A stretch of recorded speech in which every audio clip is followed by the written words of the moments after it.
Продовжуємо інформаційний ранок на телеканалі АТR. Це програма «Сабай». Мене звати Єлизавета Цереграцька. Ми збираємо естафету Гульсум Халілової і продовжуємо підбивати підсумки 2017 року. І першою темою сьогодні будемо обговорювати, безумовно, ситуацію в окупованому Криму з його жителями. Ми запросили до студії програмного директора Кримського дому Аліма Алієва. Селям алейкум. Дуже раді тебе вітати. Дуже багато насправді тем, і там протягом години не знаю, як встигнути все обговорити. Тим не менше, давай почнемо, напевно, з такої теми найбільш оптимістичної, як на мою думку, це, звісно, резолюція ООН стосовно щодо дотримання прав людини в окупованому Криму, яку підписали цього року. І насправді я вважаю, що це дійсно такий вагомий крок уперед, серйозний. Ти що скажеш? Абсолютно. Резолюція ООН, яка була прийнята буквально пару тижнів тому в Нью-Йорку, вона найжорсткіша резолюція щодо Росії, щодо окупації Криму. І ця резолюція, власне, стосується прав людей, стосується і меджлісу кримськотатарського народу, стосується примусового громадянства в Криму, стосується там купи різних речей, які до того регулювались більше в Україні, обговорювались, ніж там на паперах на міжнародних майданчиках. Очевидно, що резолюція, яка зараз була прийнята, вона не влаштовує Росію, тому ми бачимо, що сателіти Росії її не підтримали і проголосували проти. А блок, який проголосував проти, це абсолютно такий блок авторитарних країн. Очевидно, на 2018 рік в нас є багато роботи і далі в міжнародному плані, і в тому числі роботи, наприклад, з країнами як Китай і Індія, яка зараз проголосувала проти, але з якими потрібно говорити, потрібно демонструвати те, яке свавілля проходить зараз безпосередньо на півострові. Я зазначу, що 71 держава проголосувала за, тобто підтримала Україну. І, власне, дійсно, ця резолюція, там ми робили аналіз неодноразово стосовно пунктів, там, що нового, що реально могло змінитися. Вагомим пунктом є також, якщо я не права, виправ мене, стосовно власності нерухомого майна, земельних ділянок, які змушують оформлювати згідно, відповідно, російського законодавства. І також закріплено оцей пункт, що не мають змушувати до цього, відповідно, там отримувати усі російські документи, і це, напевно, що матиме якийсь розвиток, тому що, це дійсно проблема зараз. Власне, і це питання, наприклад, служби в російській армії. Так. От те, що, знаєте, те, що найбільше зараз болить в людей в Криму, всі ці питання були проголосовані Генеральною асамблеєю ООН. Скажи, будь ласка, от на твою думку, в подальшому 2018 рік затверджена є ця резолюція. Чого варто чекати? Щось реально зміниться? Тому що ми бачимо, що тривають обшуки, тобто так само затримують людей, які виходять там висловити свою позицію або ж навіть просто знімати обшуки на телефон. Триває оця от політика окупанта і вже, напевно, у багатьох питання і надія трошки вже губиться стосовно того, чи закінчиться це коли-небудь. Очевидно, що закінчиться і окупація закінчиться, бо такі абсурдні режими не можуть жити довго. І це, я думаю, люди в Криму, які живуть, вони відчувають це і розуміють це. А якщо говорити про 2018 рік, і що буде зі сторони окупаційної влади, там абсолютно, я розумію, що це руська рулетка. Що буде завтра, ти абсолютно не можеш передбачити. Ми розуміємо, що в Росії будуть вибори, що Путін стане черговим президентом Росії, і перед виборами і після виборами ситуація на півострові може змінитись, наприклад, щодо призначень функціонерів, які керують зараз півостровом. фактично. Я ще хотіла запитати стосовно в контексті міжнародної політики, якщо ми вже почали говорити про міжнародний майданчик. Одна з останніх новин, ти напевно чув, Трамп визнав Єрусалим столицею Ізраїлю і, грубо кажучи, він визнає окупацію, правильно? Тобто, що можна сказати в контексті Криму, тому що, знову ж таки, Росія, на мою думку, має тепер козир і може сказати, що, шановне панство, вибачте, але чому ви десь визнаєте окупацію, а десь цього не визнаєте? Хоча ми знаємо, що США налаштовані проукраїнські в цьому питанні. Так, власне, тут і потрібно питання розділяти, бо Єрусалим – це взагалі питання Ізраїлю, це достатньо довготривале питання, яке було ще зав'язано на, умовно кажучи, попередній системі міжнародних відносин. А питання Криму – це порушення сучасної системи міжнародних відносин. І 14-й рік – це, власне, було це намагання і фактично перепрошиття цієї системи. Тому ми маємо абсолютно чітко розділяти ці питання. По факту і там окупація, але це окупації не просто різних рівнів, це окупації різних історій йдуть. Тепер хочу повернутися до теми безпосередньо кримської, тих подій, які відбувалися на півострові. Така достатньо трагічна подія, безумовно, це так звана справа Веджія Кашкай і, відповідно, смерть ветерана національного руху. Зараз бачимо відео затримання. Це сталося 23 листопада, коли ФСБ, окупанти так голосно затримали там групу людей, які вимагали гроші нібито. І це зараз усі обговорюють, тому що, знову ж таки, люди, які затримані по цій справі, це Бекір Дегермінджі, Асан Чапух, вони перебувають у дуже складному, важкому стані здоров'я, зокрема в СІЗО.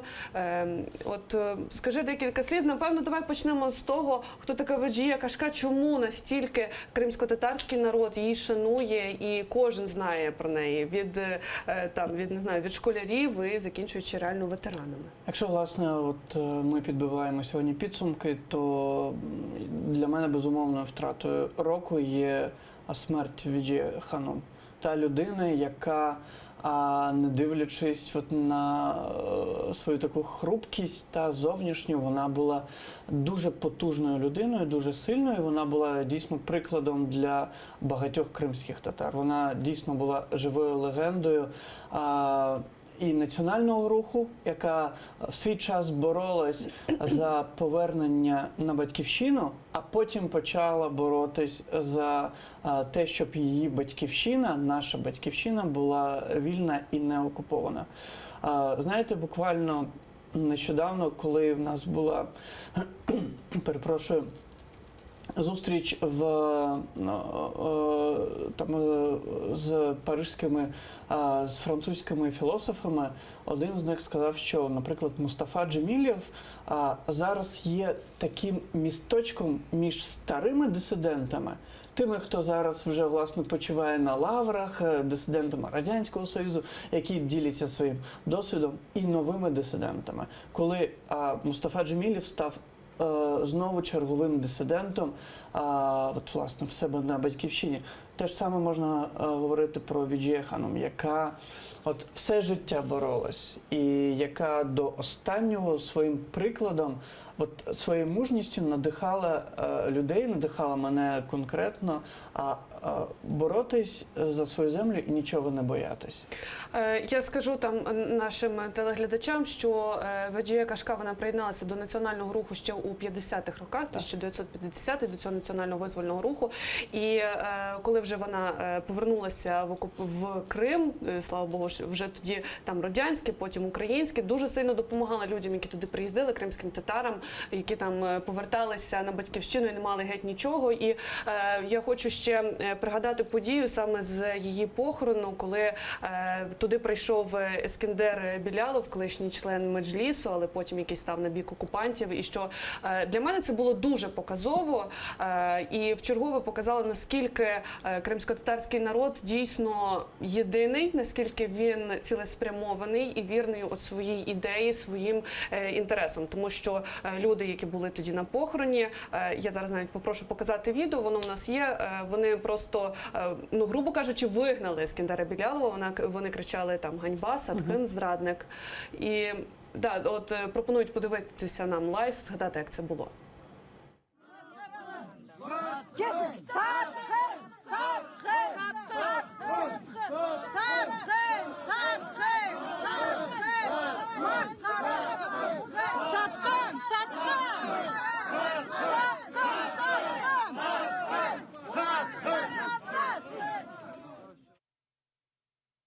Отже, дуже показове відео насправді і дійсно говорить про те, що оця жага до свого визначення, до правди кримськотатарського народу, вона нікуди, вона не згасає, нікуди не дівається. Ну, декілька слів можу сказати. Слухайте, очевидно, що в кримських татар дуже сильна історична пам'ять. І це не тільки стосується депортації, це і стосується і 18-го року, коли просто була розстріляна, вбита і закатована кримськотатарська національна еліта, і це перша анексія. Тобто це все живе в крові. І коли людина, яка умовно кажучи, за національними принципами порушує ці національні принципи, то вона абсолютно не сприймається цілим народом. І найбільше горе для такої людини може бути таке суспільне порицання. Хоча деколи ця людина може цього не усвідомлювати.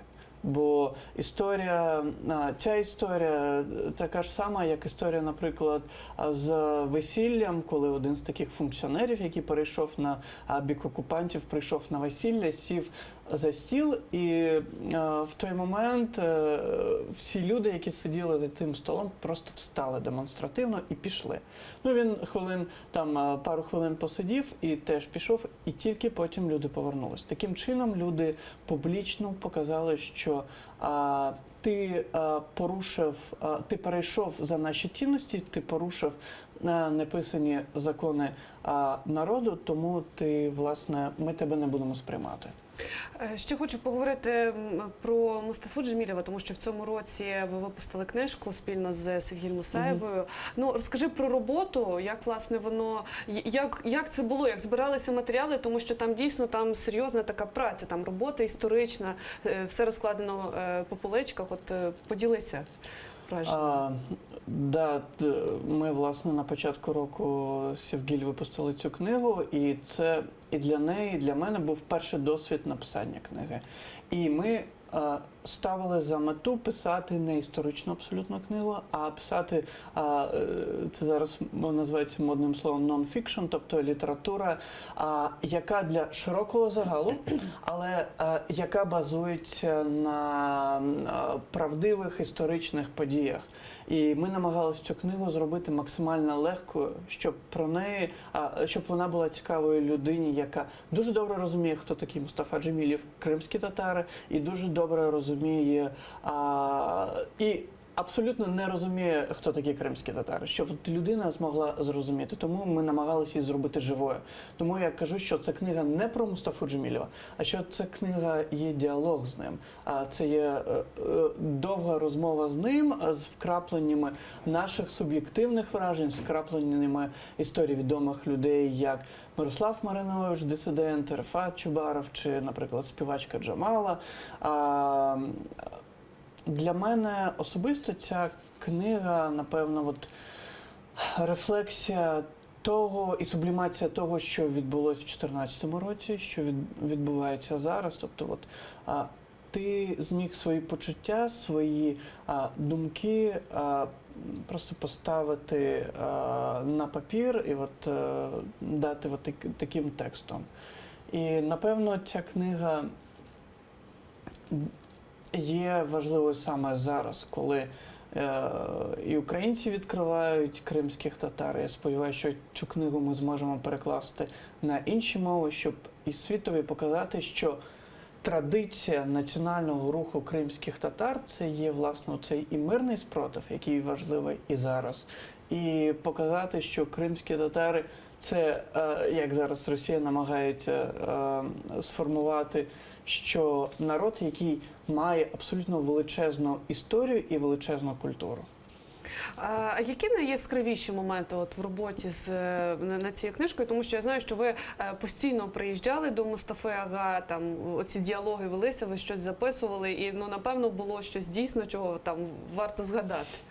Да, ми, власне, приїжджали десь приблизно в 9 вечора до Мустафа додому, а в нього постійно були люди. Це абсолютно правда. І навіть Сафінар Ханум Джемілєва, вона жартує, що нам ніколи не дають нормально посваритись, бо постійно хтось є, і ти не можеш це зробити. Було дуже цікаво говорити, і з дуже різними почуттями ти виходив. Чи деколи було дуже важко це все переосмислювати, переживати наново.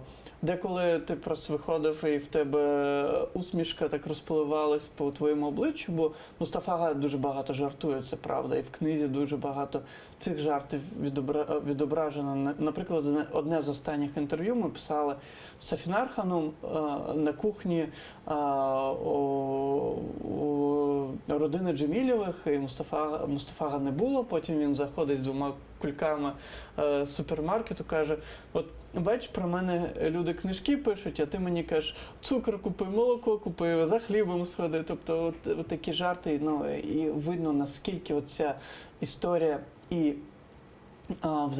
взаємовідносин Мустафи Джемілєва з Сафінар Ханом, історія взаємовідносин в національному русі, то рефлексії на те, що зараз відбувається. Та й взагалі цінності Мустафи Джемілєва для нас було важливо показати не тільки людину-політика, і в першу чергу навіть не людину-політика, а абсолютно непересічну людину, яка знає, чого вона хоче і яка вірить в те, що вона робить. Це дуже важливо, бо коли ти віриш в себе, віриш в своє оточення, віриш в свій народ, я думаю, то в той час весь світ, вся енергетика цього світу допомагає тобі боротись за твої цінності.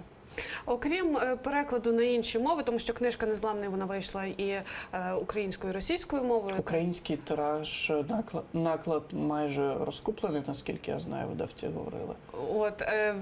Окрім таких планів перекладу цієї книжки, які ще є? Можливо, знову ж таки, не знаю, «Незламний 2» або якась серія така. Я не знаю, тому що багато про що можна говорити. Абсолютно, але я зараз більше, напевно, намагаюсь працювати як куратор між українськими і кримськотатарськими поетами. Я сподіваюся, що в 2018 році ми побачимо книгу взаємних перекладів сучасних поетів. Бо важливо і підтримувати, і розвивати кримськотатарську літературу, і важливо давати ці вкраплення в українську літературу.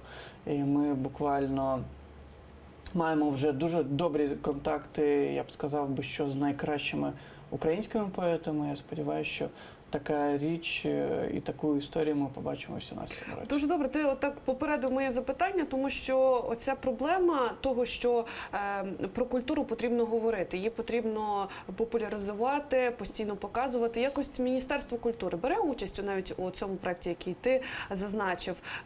Якось, можливо, ви звертаєтеся в Міністерство культури до держави з допомогою, аби це не було трошки іншого формату. Ми всі прекрасно розуміємо, коли там люди там беруться самостійно, самотужки, піднімати це питання, це дуже добре і це показово. Але, тим не менш, аби це був масштаб, це має бути на рівні більш державному. Так, якщо говорити взагалі і про Міністерство культури, Кримський дім є в підпорядкуванні Мінкульту, і говорити взагалі про будь-які державні органи, я скажу, напевно, одне. Якщо там є людина, яка зацікавлена в тому, щоб чи допомагати переселенцям, чи розвивати тему деокупації на міжнародному майданчику, чи власне працювати з мешканцями Криму, чи допомагати розвивати кримстарську культуру і зберігати кримстарську ідентичність, це відбувається тільки тоді, коли ця людина абсолютно зацікавлена в тому. Якщо в людини немає цього, вибачте, сентименту, то воно дуже важко деколи йде. Тому з Міністерством культури дуже по-різному відбувається. Я сподіваюся, що все-таки 18-й рік принесе нам більш плідну співпрацю і більш добре розуміння, що потрібно робити з культурою.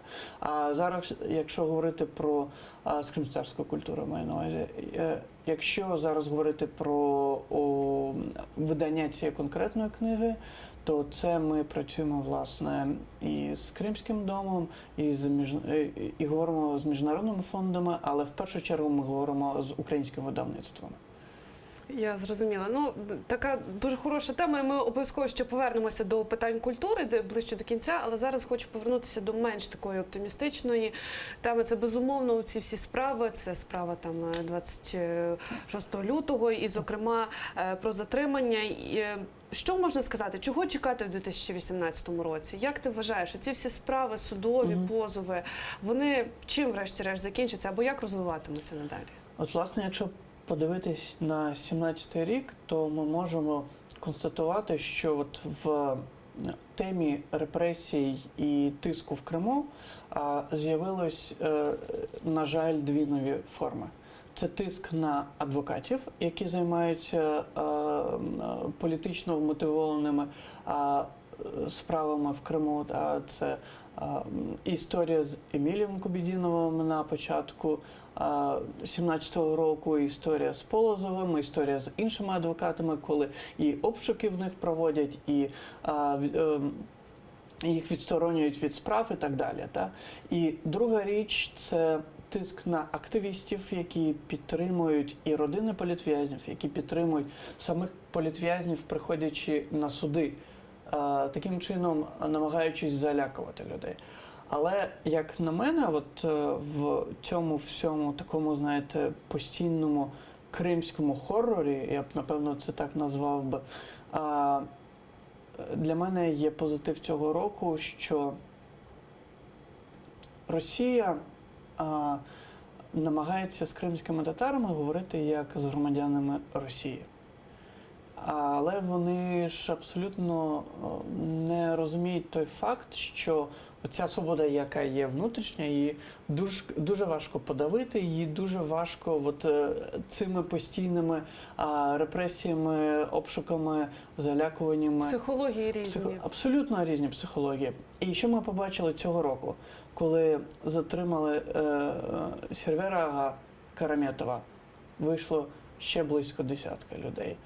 Потім вийшло ще більше 100 людей. І ми бачимо, що ця соціальна активність людей на півострові, вона збільшується. Ми бачимо, як українці вийшли в Севастополі з українським прапором. Ми бачимо, як по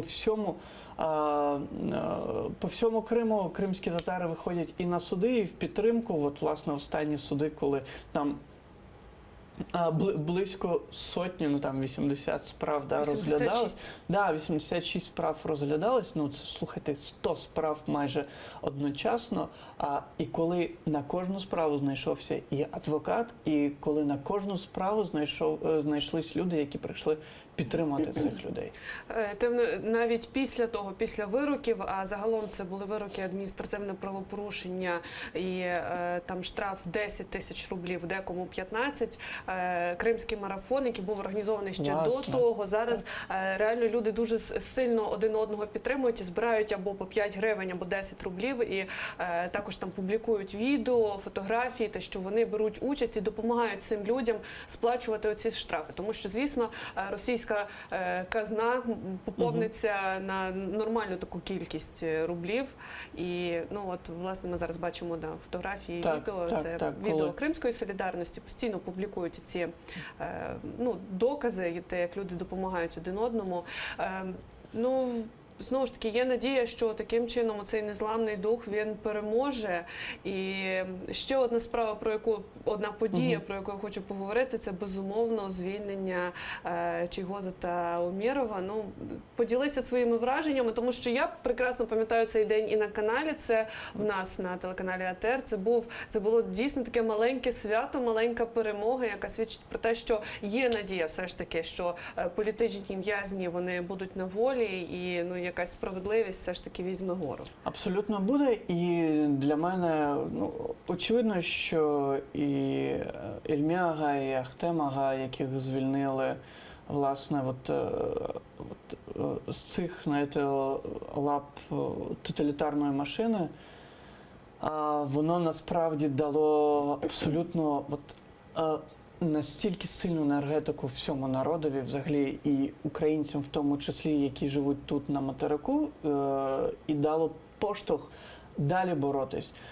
Бо деколи, коли ти в щоденній своїй роботі копаєш, моніториш, постійно розповідаєш про порушення прав людини, то деколи руки дійсно опускаються. Але от такі речі, коли відбуваються, ти розумієш, що це все абсолютно недаремно відбувається. І тут дуже важливий цей міжнародна компонента. Коли про політичні справи знають в Європі, знають в Сполучених Штатах, в Канаді, взагалі в цивілізованому суспільстві, коли за них, за тих людей, які зараз знаходяться за решітками, борються тисячі, сотні тисяч людей, і це дає абсолютно таку наснагу робити це далі. І те ж саме зараз я бачу, як активізувався тут Меджліс, коли повернувся і Ільмі-ага, і Ахтем Ага, як вони теж отримали цю нову енергетику. Це дуже важливо. Разом з тим, дуже багато запитань все одно лишається до самого моменту звільнення, тому що і захист Ільмі Умєрова продовжує там надсилати запити постійно до Російської Федерації, власне, з аргументуванням, чому відпустили, тому що на меті мають і Ахтем Ага, і Ільмі Ага, вони постійно говорили про це, аби повернутися в Крим. Але наразі, оскільки не маючи якоїсь аргументації, тобто чому їх раптом звільнили, чи закриті там справи, чи мають вони можливість повернутися, там, перетнути кордон і не боятися, що їх знову ув'язнять. Ну, тобто, що ти думаєш з цього приводу? Власне, очевидно, такі люди для Росії не потрібні. Ми це розуміємо. Тим більше такі люди не потрібні в окупованому Криму для Росії. І вони, політика з 2014 року, вона в цьому плані не змінюється. Вони намагаються витискати таких людей. Але вони, знову ж таки, не враховують той фактор, що таких людей неймовірно величезна кількість. І всіх точно вони не пересадять і не виштовхнуть. І люди, які зараз знаходяться тут на материковій Україні, важливо, щоб далі підтримували контакт з Кримом. Далі говорили з Кримом, говорили з тими людьми, і щоб люди, які живуть в Криму, говорили з тими, хто сюди переїхав. Бо ця комунікація – це є одна з наших найпотужніших зброй. Я тебе зрозуміла. Ще одне запитання, яке я не можу задати. Принаймні, я постійно чую це від своїх друзів, які не кримські татари, які їздили на відпочинок ще в дитинстві в Крим відпочивати. І зараз у них основне запитання – це, зрозуміло, що вони про української позиції, але тим не менш, найбільший страх заключається у тому, що це все перетвориться в такий затяжний, довготривалий конфлікт, і воно просто все заморозиться. Тобто, всі будуть розуміти, так, це незаконно, Крим український, але все одно стоять у цих чергах. Ще подивимося, як Росія будує кордон цей прекрасний, який вона планує будувати, там якісь стіни, мури і так далі. Тобто, що можна сказати з цього приводу? Чи є дійсно такий страх, що це все затягнеться настільки? Очевидно, страх є, і страх пов'язаний з Кримом, і зі Сходом, бо Росія намагається зробити це, очевидно, заморожений конфлікт.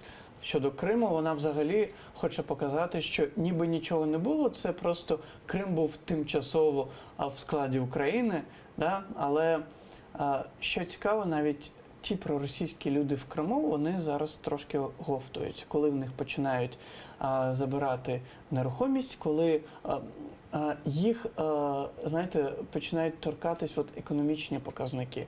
Бо камні з неба, звісно, камні з неба, але коли в холодильнику важко щось знайти, да, окрім льоду на стінах, то це дає привід для того, щоб Дещо подумати. змінює психологію. Да. Так? Тому, знову ж таки, якщо повертатися про задачі, які є в активістів тут на материку, то я розумію, що ця міжнародна робота, вона дуже важлива.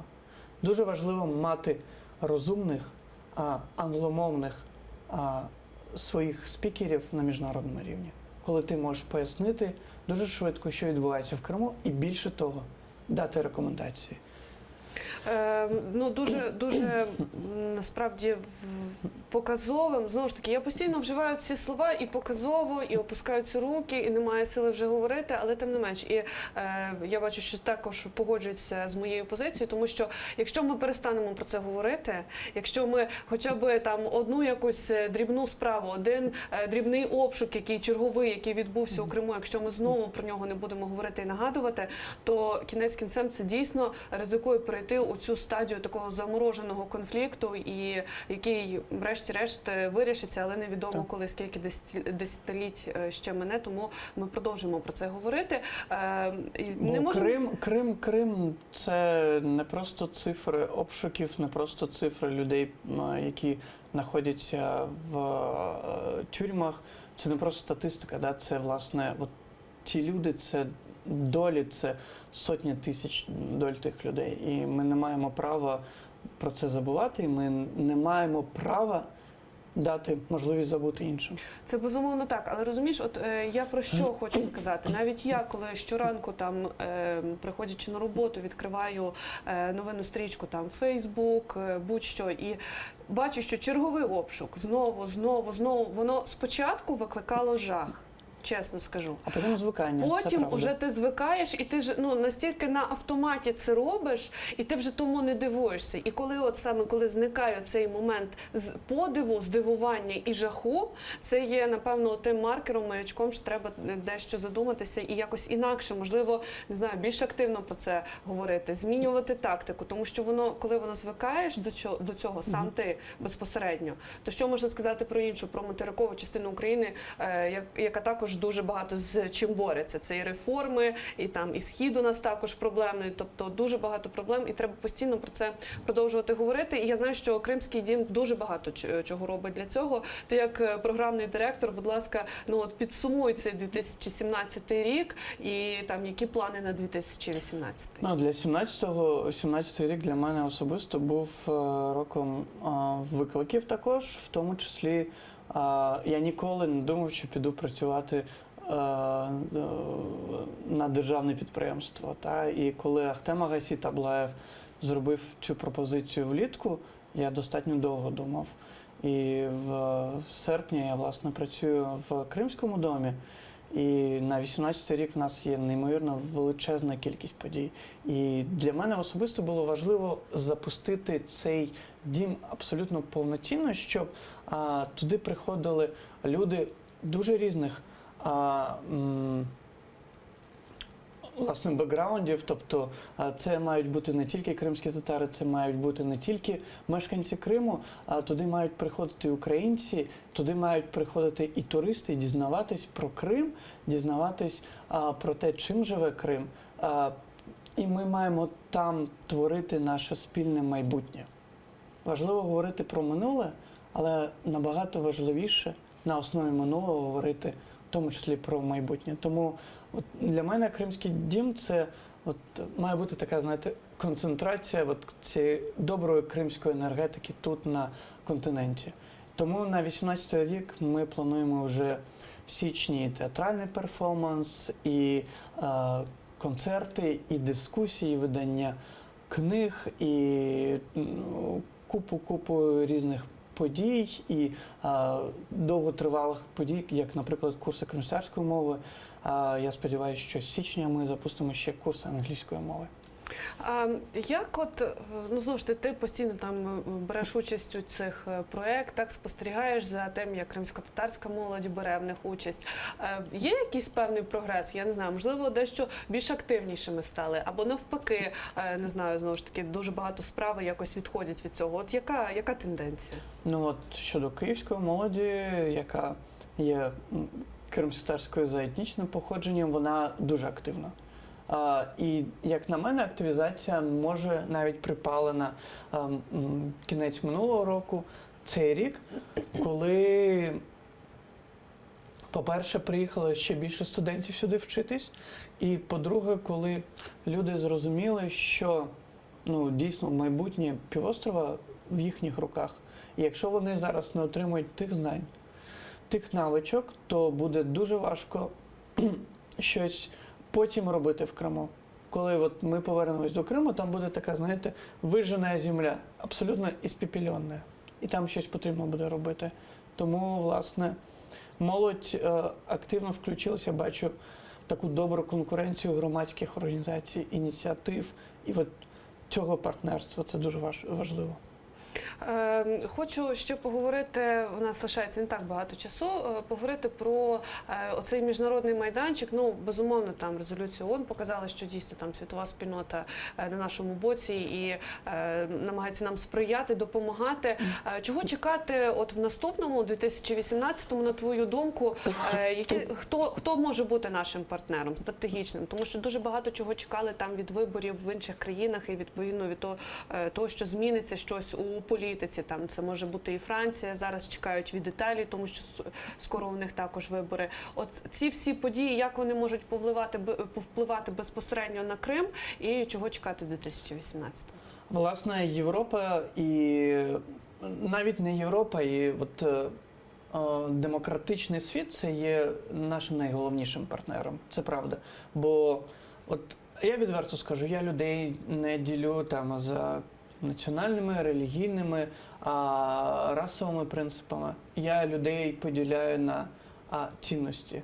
І це дійсно. Якщо ми сповідуємо демократичні цінності, то і такі ж партнери в нас мають бути. Не може бути, знаєте, авторитарна країна найближчим твоїм партнером, бо ти, як би ти не хотів, ти будеш говорити різними мовами з ними. Тому далі робота на міжнародному рівні, далі просування теми політв'язнів і просування ідеї присутності міжнародних місій правозахисних в Криму. Це міжнародний майданчик з окупації Криму, його важливо запустити. Про нього вже, на щастя, говорять дуже багато політиків на Заході. І це потрібно зробити з цього інституцію, тобто він має мати форму. І це, очевидно, підтримка тих родин, які зараз найбільше потребують цієї підтримки, родин зниклих, родин політв'язнів в Криму і родин, власне, закатованих. Да, дуже багато родин лишилися. Я сподіваюся, що, я перепрошую, що статистика, як ця жахлива статистика порушень прав людини в 2018 році не зміниться. Я дуже сподіваюся, що 2018 рік для моїх співвітчизників в Криму він буде набагато спокійнішим і набагато